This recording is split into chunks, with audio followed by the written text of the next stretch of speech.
Welcome to the Carson Corner Podcast. We're back again.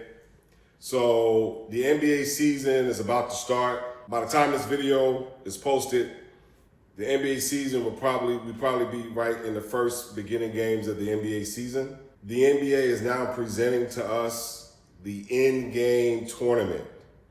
Now, I've been receptive to the play-in tournament. Teams 7, 8, 9, and 10 got to fight to get in, right?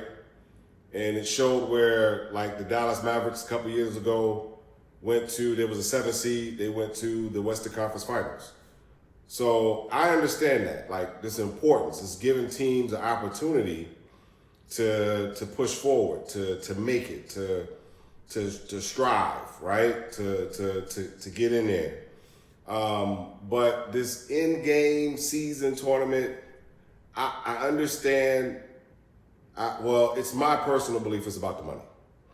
At the end of the day, you know, which team is going to make it, fantasy basketball, the money. I mean, that's what it comes down to. Las Vegas, that's where the championship is going to be held. So, I mean, you can put two and two together, right? And you can make a pie out of it. You know what I'm saying? But I really feel as though because it's money driven, it's going to be pushed down our throats, right? I don't know what to make of it. It's regular season games. There's nothing out of the ordinary. However, in the championship game, two teams are going to play 83 games.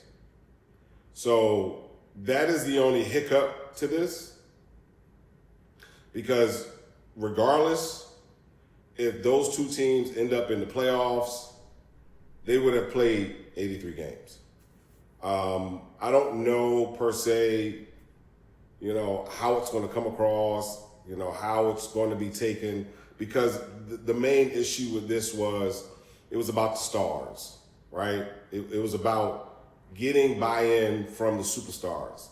And let's not get it twisted, right? The load management wasn't the players' issue.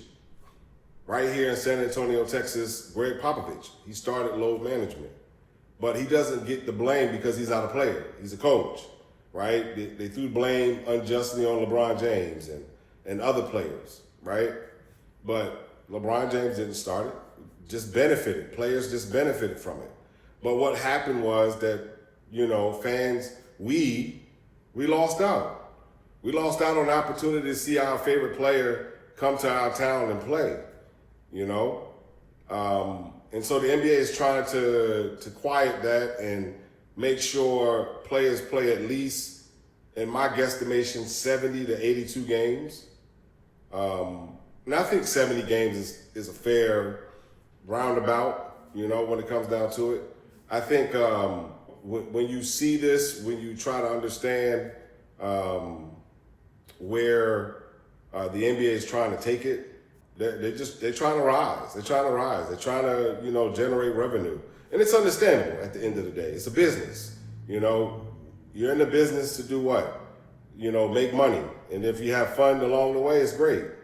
But at the end, that money speaks a lot and it opens a lot of doors. But back to the preview, right? Like, Dame Dollar is now in Milwaukee. You know, you kind of got a big four over there. Dame, Lillard, Giannis Antetokounmpo, Chris Middleton, Brook Lopez. Formidable big four. Boston, Drew Holiday, who was a former guard with the Milwaukee Bucks. Now he's with Boston. So Drew Holiday, Jaylen Brown, Jason Tatum, Kristaps Porzingis. But Boston loses their center, their dirty guy, the guy who's willing to get everything. I believe his name was Robert Williams. He's in Portland.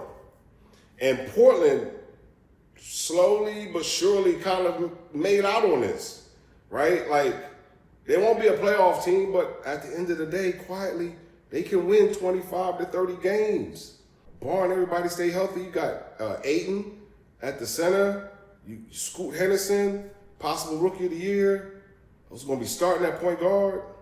So, I mean, they have a very decent nucleus of veterans and rookies that within the next 3-4 years, they'll be a playoff team. Barring injury, they'll be a playoff team. Quiet as it's kept, the Lakers have put together a well-developed roster that can carry them 82 games. I'm not a Lakers fan. I'm a New Yorker. I'm a New York Knicks fan.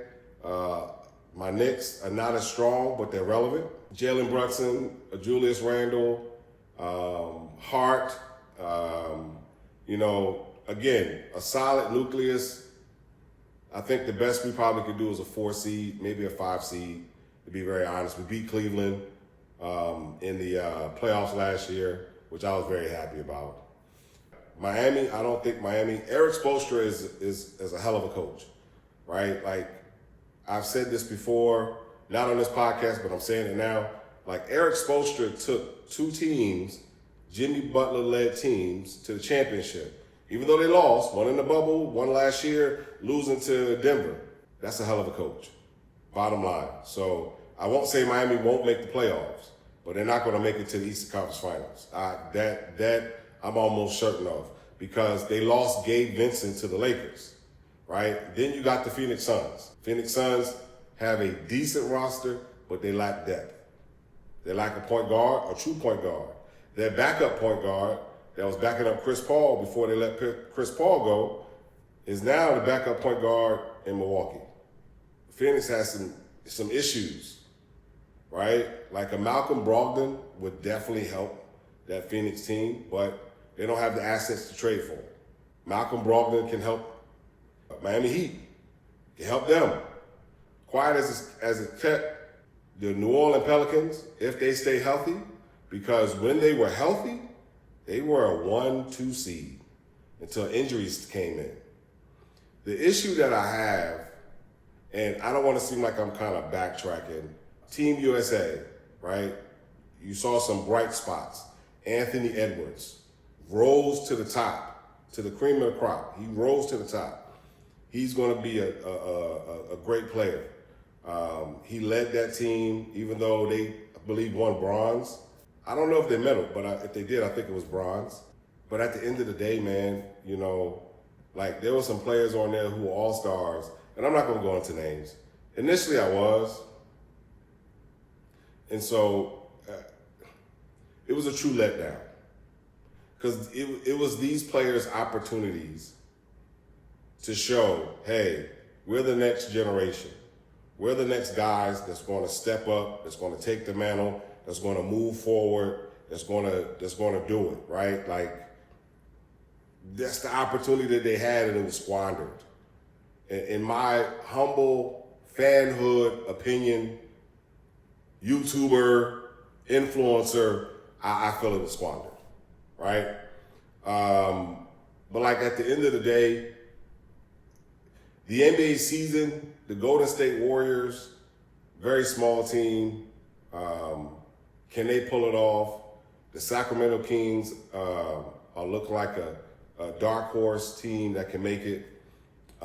In the East, to be transparent with you, whether James Harden plays with the Philadelphia 76ers or not, Philly is not going to make it to the Eastern Conference Finals unless Milwaukee and Boston suffers injury. Like, I believe these are one of these years that the stronger the team, they're going to make it all the way, right? Like, Boston or Milwaukee will make it to the NBA Finals. The Lakers have a strong possibility to make it to the NBA Finals. My strong bet, my analysis is that as quiet as it's kept, the Lakers are formidable. They don't have enough to beat Milwaukee or Boston. I'm set on that. Unless they prove me wrong. I'm just kind of set on that, right? The West, like the New Orleans Pelicans, again, that's a team. The Phoenix Suns, that's another team. The champions, Denver Nuggets, right? Can they repeat? Can they still be formidable, right? Joker is one of the greatest players to play this game. as slow as he is, he's remarkable. Can post up, can move, can shoot, can pass. Man, the man can do it all for a 7-footer.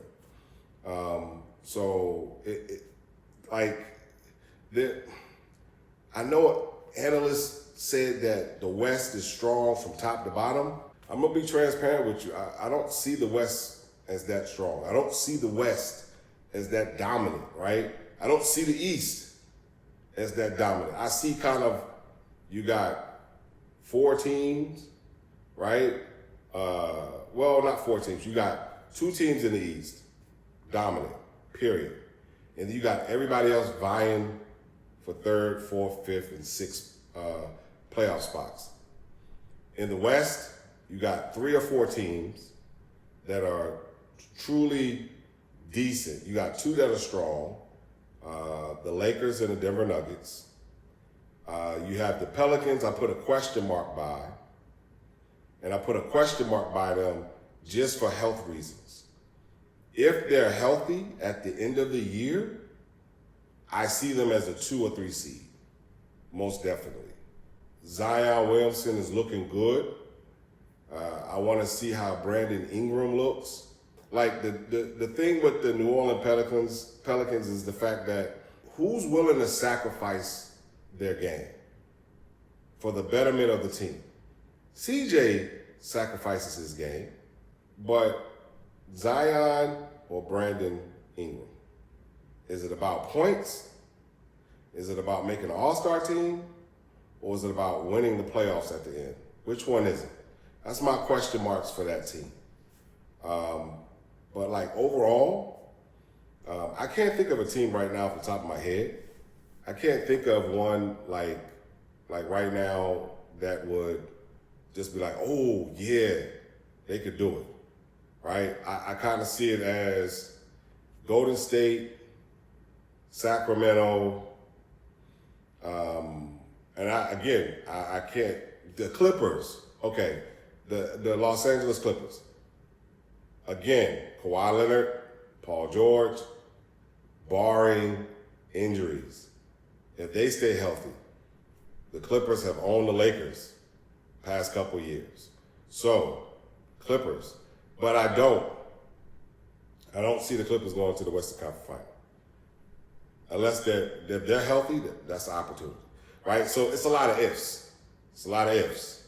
It's not an opportunity to say, hey, this team for sure. As quiet as it's kept, the Lakers are my dark horse / competent team. Consistency is the key. If they remain consistent, they can I can see them going to the NBA Finals. I can see it. No ifs, ands, buts about it. In the West, it's either Milwaukee or Boston. Barring injury, Milwaukee or Boston. Period. I see Milwaukee and Boston in the Eastern Conference Finals. And whoever wins out of that is winning the NBA Final. That's it. No ifs, no ands, no buts about it. I'll come back, right? Like at the end when it goes into the NBA playoffs and see if I'm right. But that's it. It seems like it's going to be a formidable NBA season. We got again, like I said, the in-season tournament.